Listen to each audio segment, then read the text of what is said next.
Melissa, it's really great to see you. I know it's been a few years since we've spoken, so I'm glad. I'm really glad that you took the time. A natural place, I guess, to start our conversation is entrepreneurship. I think it's an area that we're obviously both interested in and passionate about. Maybe like a very kind of like broad question. How did you first get interested in the field? Is something that you always wanted to study and improve on? That this is such a good question. I could go on forever about this. I have a lot to say, but okay, I'll try to like rein it in. So I've worked in the corporate world for most of my career. Like if you kind of grew up in the late 80s and 90s and you went to university, entrepreneurship was maybe like one class if you did a business degree, right? But the epitome of success after you graduated with your business degree was to get a job at a Fortune 500 company, to get a job at KPMG or Deloitte. And entrepreneurship was really like never on the table. But as I look back to my corporate career, I realized that I am a natural born entrepreneur. And that's why I never felt like I really fit in. And that really came to light after I left Google. I covered my friend's mat leave in content at Workopolis for a while. And then I went to Desjardins. Now Desjardins, I was part of a division where you are self-employed and you have to build your own book of business, your own clientele. You file your taxes as a self-employed person. So 5.5 years while I was there, I was self-employed. It made my own hours, and that's when I was like, I could never go back. I was making like a fraction of the money I was making before to start. That's okay. But the freedom and the creativity I was allowed to have, like it was just incredible. And I knew probably in that first year that no matter how hard the grind was, like working for myself was an entrepreneurship were paths for me. And then around that time too, like I'd say around 2015, I started at Desjardins, and then 2018, I started really missing working in tech, right? Because it's just so exciting, it's so energy forward, it's so fast, like I guess you could say future forward. And so I started looking into becoming an angel investor because it combines both finance and tech, like managing money and tech, and same with VC. And I did an accelerator program called Female Funders by the Angel Academy. And it's for other women who have a corporate experience but want to get into VC and angel investing. And to me, that was great. I always expected to keep working at Desjardins on the side while angel investing and VC investing. I made my first investments in 2019. But I had an opportunity to launch a fund, and that one didn't work out, but I still got to launch my own micro fund last fall, which was exciting. So I have a fund called Capital N that I launched that focuses on investing in diverse founders, because to me, support for people of color is super important in Canada. But around that time too, League of Innovators reached out to me and said, "We'd love you to join the team. Let's talk. Let's have a chat." So I ended up chatting with the outgoing executive director, Joe, and Ryan, who's the chair of the board of the founder, and Manny, who's the founder and the managing director at LOI Venture. And I knew then that this was an amazing opportunity to have an impact on the future generation of entrepreneurs by really bringing in more young people into it and helping them see that this is a viable career path as your next step into adulthood. This is my long-winded way of saying. There's a lot to unpack, Melissa. I find it fascinating the way you approach it. So, no, it's amazing. It's amazing. I want to go back to what you were saying about growing up in the 80s and 90s, and like it was not a thing to think about starting your own company, and tying that to League of Innovators. So maybe give us a sense for the mission. Obviously, Ryan, successful entrepreneur by his own right, that started this charity. Then I want to talk about your fund because I find that fascinating. Also, that you're doing this on the side. So yeah, tell us, what is League of Innovators for people that don't know it? Oh, absolutely. So League of Innovators is a national charity, not-for-profit charity, and basically it aims to democratize and provide access to entrepreneurship for young people ages 15 to 30, right? And even if young people don't want to become entrepreneurs necessarily, it teaches you those skills that are associated with entrepreneurship so that they can have success in their life regardless of what they do. And so we have programming from the very beginning stages of entrepreneurship. So, for example, we have our Innovators Academy, which is an online self-learning tool with resources for educators and teachers. Then we have a summer camp for high school university students. And we have an Impact Innovation Challenge also in summer in August. It's like a pitch competition. And then we have foundations, labs, and boost, which are basically our acceleration programs. And so foundations is a 6-week program for those who who are ideating still and who want to really validate their idea, validate their potential product or service, and really refine their pitch and their presentation around it. And then labs, now you have a fully validated idea or product. You want to turn it into a minimum viable product, or you want to really turn it into a full-fledged business. That's a 12-week program, right? And so by the end of it, you should be in market, a full-fledged business. And then Boost is our year-long residency, like I guess you could say entrepreneurship in residence program. And that's for founders under 30 who have a business that they're working on full time. And ideally out of that too, we get to help them really grow and scale their companies. And the whole point is Ryan, when he founded League of Innovators, he's a serial entrepreneur. You can read and hear all about it. He's awesome.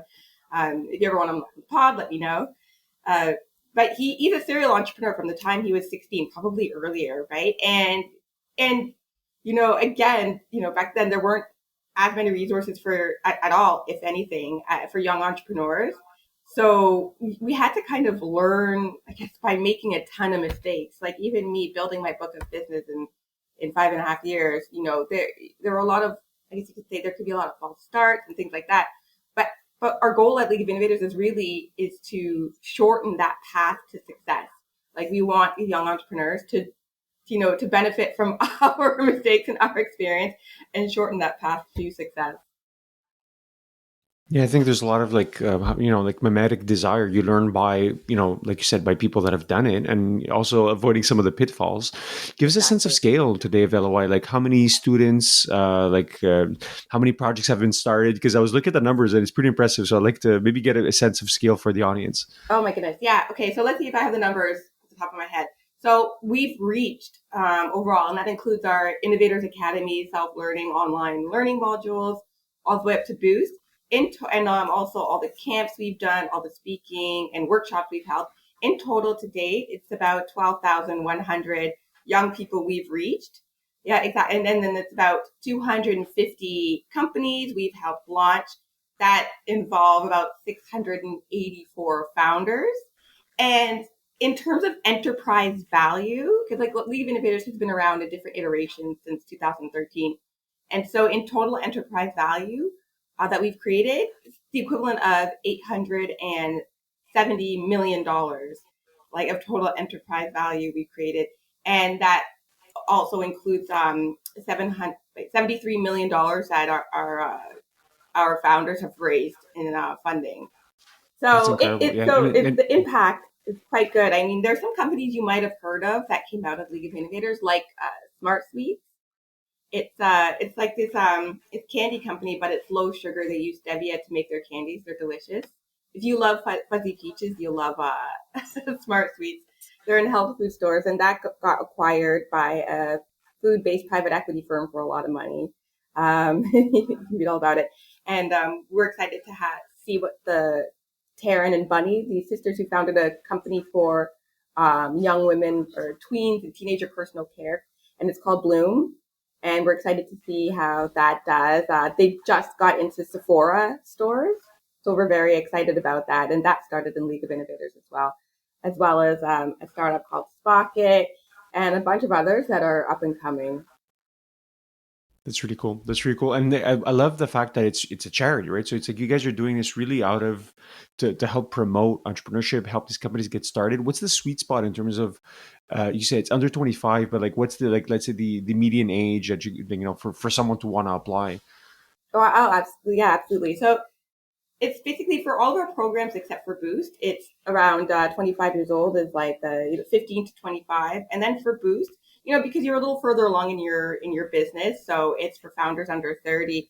But I'm finding like it's interesting. It's all over the map actually. Like, cause we've launched our new cohort for labs like in February.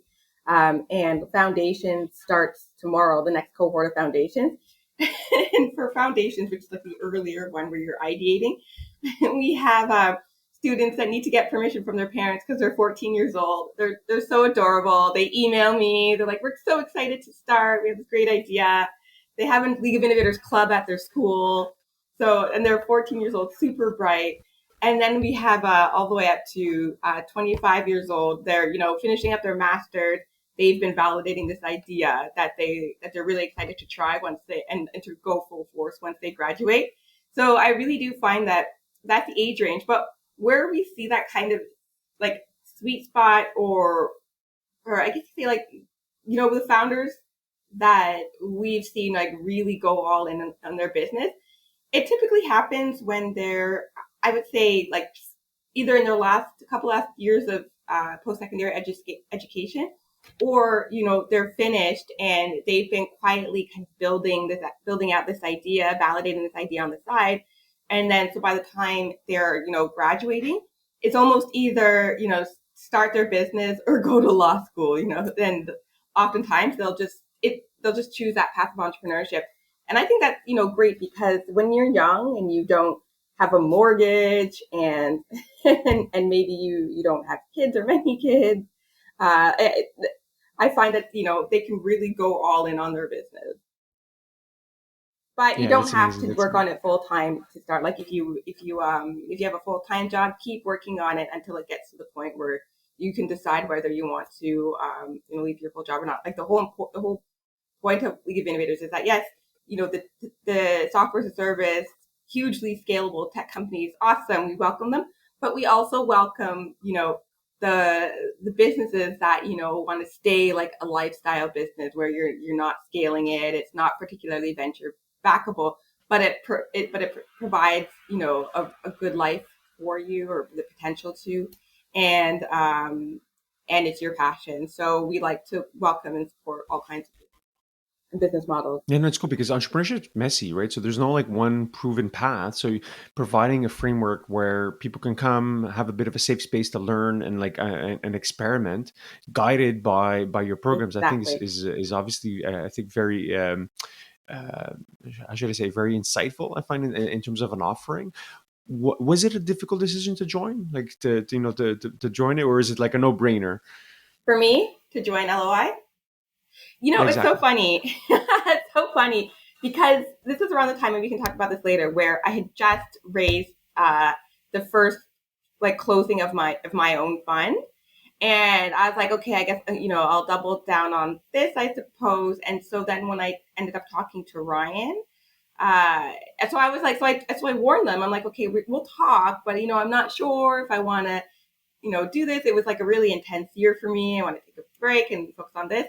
But as soon as I talked to Ryan, we were so like aligned on vision, on our vision of what entrepreneurship is, and the opportunity it unlocks for like people from all walks of life. And I'm like, wow, this is actually my investment thesis. And so, and then as I'm talking to Ryan, and then I had a conversation with Manny Pata. I was like, I'd be insane not to work with these brilliant people who are amazing. And I have friends who've known them for a long time, so they check out. Um, so as soon as I talked to them, I'm like, oh my gosh, this is a no brainer, and so I had to say yes. And so I'm keeping my first fund, my own personal fund, like small, while really supporting League of Innovators. So yeah, so in before meeting them, I was like, oh, I don't know. But as soon as I met them and we got to talk more about the mission of LOI, I was like, oh my gosh, I have to do this. I'm all in, because I didn't mention before, but when I started to angel invest, and get into venture capital as an investor, the reason why was because I saw, this is back in 2018, and I was very worried about who was getting funded and who was getting supported as an entrepreneur versus who wasn't, because that has an impact not only on the diversity, equity, and inclusion of these companies that are the next generation of companies, and it also has an impact on the products they're being made and who they're being designed for. And so I figured that by being an investor in companies, I get to number one, support diverse investors, but number two is, I get to almost have a seat up close at the table with the founder. Sorry, up close with the founder, and really helping to positively influence their strategy and their culture of diversity within innovation. So so that was actually like my guiding principle towards getting into venture in the first place. And plus there's a great upside too. So working at League of Innovators is quite a similar thing, right? It's making sure that the next generation of entrepreneurship is reflective of Canada's population, which by 2031 is going to be like 31.4% visible minority, right? So our tech ecosystem, our entrepreneurship and innovation ecosystem, should be reflective of that. And it is like about 65% of our founders are from diverse backgrounds. And I think like 11% are international students. Is great. Oh wow, wow! And I like how it's like part of the mission also of LOI is to reduce these barriers of entrepreneurship, make it easy for anyone to want to join. So talk to me about your fund. I'd be curious. I didn't know about your fund. So like, what's the thesis behind it? Is it related to BIPOC? So curious.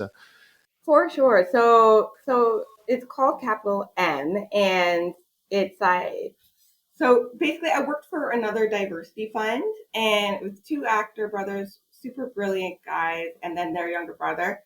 The actor brothers' careers, they really blew up in 2021, so they made the difficult decision to put the fund on hold, and I said, okay, I'm going to go out there then, and I'll just do my own little fund because I really believed in the mission of having a fund whose thesis is investing in like BIPOC founders who are Canadian in their pre-Series A rounds of funding, and so I went to my network as a whole, and I basically re-pitched them, and they were like, "Yes, of course we're on board. We're still on board." And so I like raised the so I raised a small amount, just enough to close, and at first I wasn't going to do it, but then like it got some media attention and people seemed to be really fascinated by what I was doing, and they're like, oh well, now you have to do this, because before it was just an exercise in VC Lab, which is an accelerator called through Founders Institute. They have this international accelerator program for people who want to start a fund. I mean, I can check it out. I can send you the info if you want. And it was incredible, but still at that point, even in September, so it was still just an idea in this, accelerator incubator for emerging fund managers. But once it got all this media attention, everybody was like, oh, well, you have to do this. So like you see the importance of it. So I was like, okay, like let's go. And so I went around, and by December, I had raised enough for a very small first close. I won't say the numbers, secret for now. And and then I had my first three companies that I'm going to invest in. And it just so happens that they are like Black and brown and female founders, because I'm finding that they are funded the least. So it's super exciting. I'm going to keep it small. I'm basically just testing the thesis with a group of very supportive LPs. So I'm Very keeping cool. it Very cool. small, and Yeah. we'll see over the next few years, how it does. But it was quite the journey. That I'll tell you that much. Yeah. I need to connect you with Phil Joseph. I don't know if you know him from Real Ventures. No, I've Uh, heard his name so much. I know he's in Montreal. I know he's like fantastic. He works at what is it? He works at one of the venture firms in Montreal. he's at Real Ventures. Yeah. Real Ventures. I was going to say real. Yes. Okay. Yes. Yeah. Oh my gosh. I would love to meet him. I've heard so much about him. Yeah, I've had him on the pod too, and I find it's doing work in this field. I find is obviously very rewarding and fulfilling, because it's like Oh, so opening much. doors, reducing the barriers for people that want to join. And like obviously, I'm a little biased, but I think technology is a force for good, not for evil. But you have to work Exactly. towards it. It's not a fait accompli, as they say. Yep. So in your fund, do you have a bigger ambition for your fund, or is it kind of like an experiment? You're running a small fund and then see Yeah. where it goes, and then potentially scaling it up. Exactly. Exactly. Experiment, see where it goes, really support these roster of founders who, again, just by coincidence, you have a Black female VC, you end up having like South Asian and Black women founders in your portfolio company. You see how that works. But so it's just really, I just want to really take this cohort of founders and just really nurture and support them through their journey for the next 10 years. They become good friends of mine, and we're basically mentoring each other. So I just really want to just focus on this passion project and really support these founders. And then we'll see what happens from there. Like, I have no grand plan yet. Yeah. What do you see as the biggest barriers, right? Like for you to achieve this vision, both I guess LOI and your fund, is it just like getting people to realize their own potential, or do you see like a broader constraints of just people that don't allow them into the industry? So curious to hear from someone that's in that much more knowledgeable about this than myself. So the question is, yeah, like what do you see are the challenges? Yeah, that diverse, people face getting into the industry, right? I just want to make sure, because I can go on forever about this, but I want to make sure I'm answering the right thing. Um, this is such a good and important question, Nectar. Thanks for asking it. And I would say, the Black founders, and I'm just using the Black founders, Black community, because that's the community that I'm a part of. But we'll use them as an example. Is The founders are out there, the talent is out there, but I'm finding that, yeah, accessibility and network are huge constraints. And by network, I mean the fact that oftentimes a lot of Black founders or even Black talent in other areas of tech, right? So say venture capital, like for platform roles, what have you, um, because we tend to be more under network. Like, not me, because I'm super outgoing. I want to meet everybody everywhere. As a whole, I find in my community, we tend to be under networked.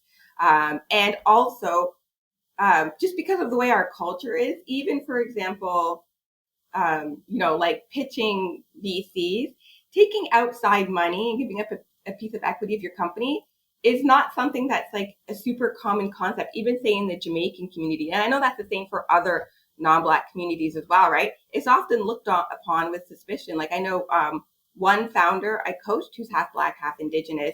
I started helping her and coaching her in, supporting her in June, and she's building this amazing software. And in order to scale it and be really competitive, because there's a large competitor out there, I'm like, have you considered outside money? And she was super hesitant about it, and so is her co-founder, who's Métis. And it's because of, these like certain cultures, outside money, becoming aggressively scalable. It's something that you first have to wrap your head around before you get into it, right? And so I find that there's a lot of, I guess you could say, coaching and education around, these different facets of the tech ecosystem that have to happen in order to kind of prep a lot of, say, for example, founders to be introduced into the ecosystem with all the tools and knowledge. And another example too is, and I say this example all the time, like, I met this brilliant woman, she's around my age. She has been building software, and she's had her own software company for these past 15 years. And she's a Black woman, very successful at it. Like, she has like a couple of different ed tech platforms that she white labels for other companies in the States, right? So she's never really had to like dive into, I guess you could say, the tech ecosystem in Canada, right? But now she's building this new startup, and she's looking for funding, and she like doesn't know like kind of the ins and outs of who to approach, and how to put your pitch together, how to present it in a certain way, what kind of questions to anticipate, at what stage should you be like looking for outside money too, right? And so I find that a lot of times, number one, because we've had to work so hard on our own in isolation without supports, and because of systemic racism, hostility, whatever, we tend to build on our own in isolation. And I really want to bring in these founders of color and say, there's this amazing support system out here in Canada, in the greater Canada, that can really support you. And again, I guess you could say skip those years, right, of making mistakes. So basically, what I think are the barriers are network and just accessing resources and tools.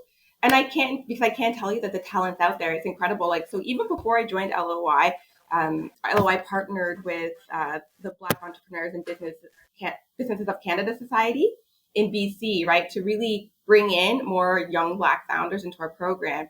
And it worked so well that, you know, in the previous year, there were about a little less than 5% of the overall founders in our programs were Black.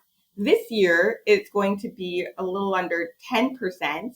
And in our current cohort, it's about 20% of our founders are Black, just because of the outreach that we've done alongside the BEBC. So it's out there, but it really requires somebody that looks like me to go out there and bring people in and just to advocate and speak. Because just by looking at me, people, or just by seeing somebody that looks like them out there, you know, there's that feeling of safety and less suspicion. So hopefully that answers your question. That was long winded. Absolutely, I yeah. could talk forever about these topics.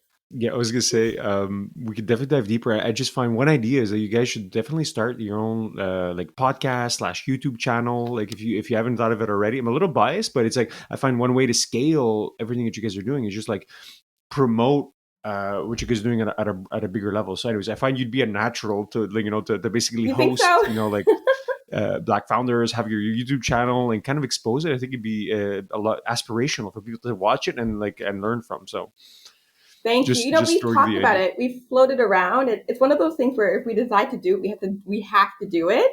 So it's definitely kind of like floating around. I think what we will do something about that. So Like stay I said, I'm tuned. biased. I think it would work. I think it'd be. I think it would grow like gangbusters essentially. Uh, in terms of maybe to tie in your investing with LOI, do you see any natural connections between the two? Is that something that we'd even be allowed to do, or I curious? Because know, like I find absolutely, because I do work with their venture fund a lot, but you know, basically their venture fund is their thesis is to really provide capital support to these under 30 founders, especially those like coming out of our programming.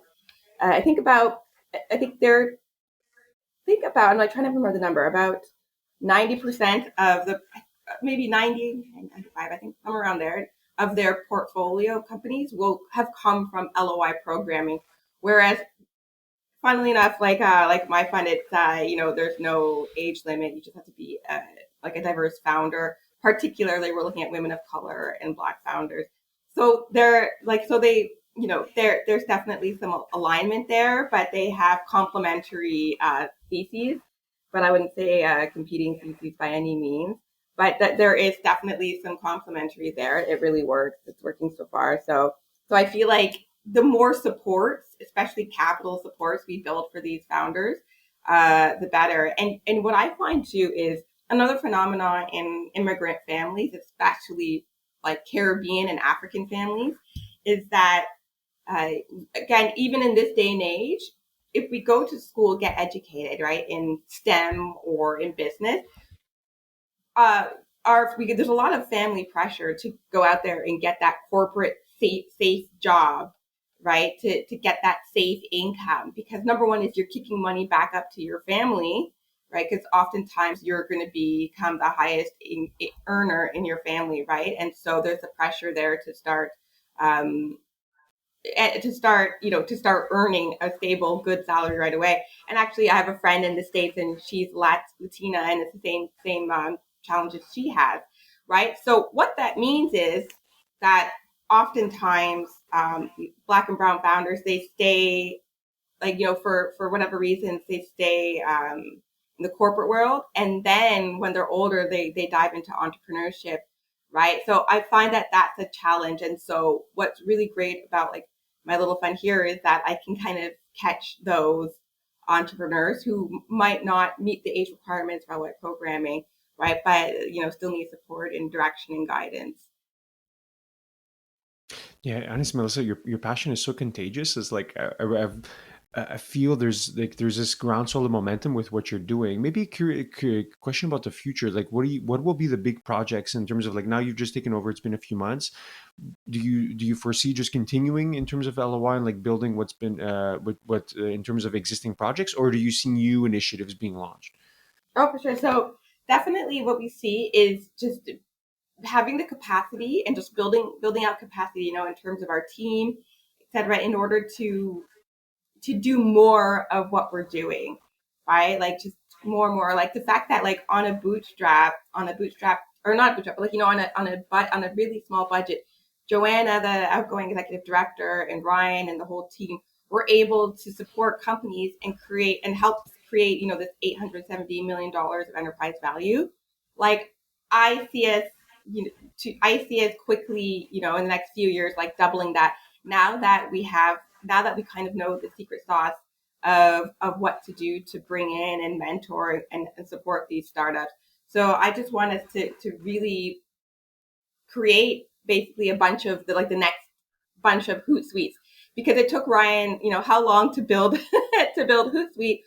How about we build how about we support founders in building, a few of the next $1 billion Canadian companies. Once I see that happening, as opposed to like now you see, there's a $1 billion company, like, but maybe like once every 10 years or so, or once a generation in Canada. Why not have several, right, that are world class, extremely competitive? And so once I start to see that, then I'll know that like the greater vision and mission are being fulfilled. Yeah, yeah, yeah. Well, good luck. Best of luck. I find it's a very obviously inspiring mission. Melissa, I could keep you for hours to talk about this, but I would obviously be respectful of your time. Final question: when people want to reach out, learn more about the work that you guys are doing at LOI, connect with you personally, what's the best way? Oh my goodness, like absolutely. So you can email me personally, Melissa at theleagueofinnovators.com. Go to our website, www.theleagueofinnovators.com. On Twitter, we're LOI Unplugged. I am on Instagram. It's, it's League of Innovators. Hit us up. I'm Mel Talks Money on Instagram. You can also find me on LinkedIn. Just type in Melissa Allen Toronto and I'll pop up. And please, please, if you hear this, connect with me. I love talking to everybody, right? It's spreading the mission. So even if you have a quick question, if you want a 15-minute coffee chat, I am here. I do that a lot. That's amazing. Awesome. Thank you so much for your time, Melissa. This was great. My pleasure, Nakar. So great to catch up with you and chat. Talk it up.